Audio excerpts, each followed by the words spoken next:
იარე ფეხით ამ სახელწოდებით თბილისში ფეხით მოსიარულეთა უფლებების დასაცავად კამპანია დაიწყო. 1 ივლისიდან ერთი თვის განმავლობაში დედაქალაქის სხვადასხვა კუთხეში არტ პროექტებისა და ინსტალაციების გამოფენა მოეწყობა. ორგანიზაციის იარე ფეხით წევრები იმედოვნებენ, რომ ისინი ხელისუფლებამდე ფეხით მოსიარულეთა პრობლემების მიტანას შეძლებენ.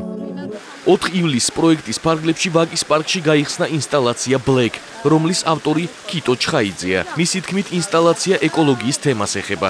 ამ არტ პროექტით ხელოვანი შეეცადა დამთვალიერებელთა ყურადღება მიეპყრო დაბინძურებული ჰაერის, დაბინძურებული წყლისა და დაბინძურებული მწვანე საფარის პრობლემებისადმი. კამპანია შვეიცარიის საელჩოს მხარდაჭერით ხორციელდება.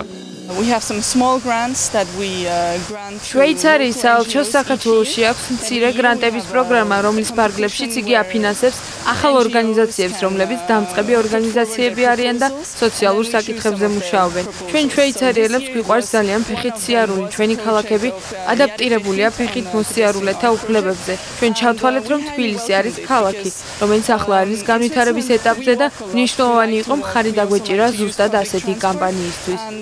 პროექტის მიზანი არის, რომ თბილისში დაიწყოს დიალოგი ქვეითთა უფლებების დაცვის შესახებ და ასევე დაიწყოს დიალოგი ფეხით სასიარულო ზონების განვითარებისა და გაუმჯობესების შესახებ თბილისში.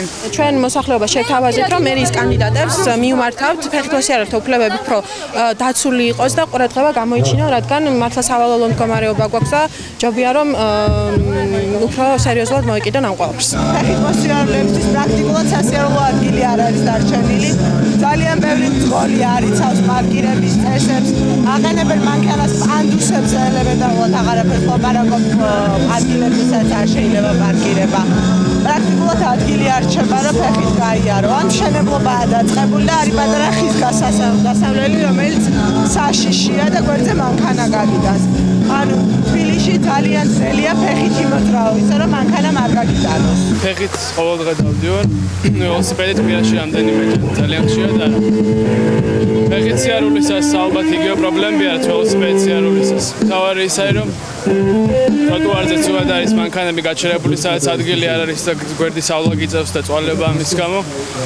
ველოსიპედით ეს ცოტა საშიში ხდება, იმიტომ რომ შეიძლება უცებ მოგიწევს გზაზე გადასვლა და გზაზე როგორ დადიან მანქანები იცით თქვენც. შუქნიშნებზე არაჩერებენ ხოლმე, სადაც შუქნიშანი არ არის და არაკონტროლირებადი გზაჯვარედინი არაჩერებენ იქ როგორც წესი არის. და ეს არის საშიში არის საკმაოდ სიარულო ველოსიპედით და ფეხითაც სამწუხაროდ.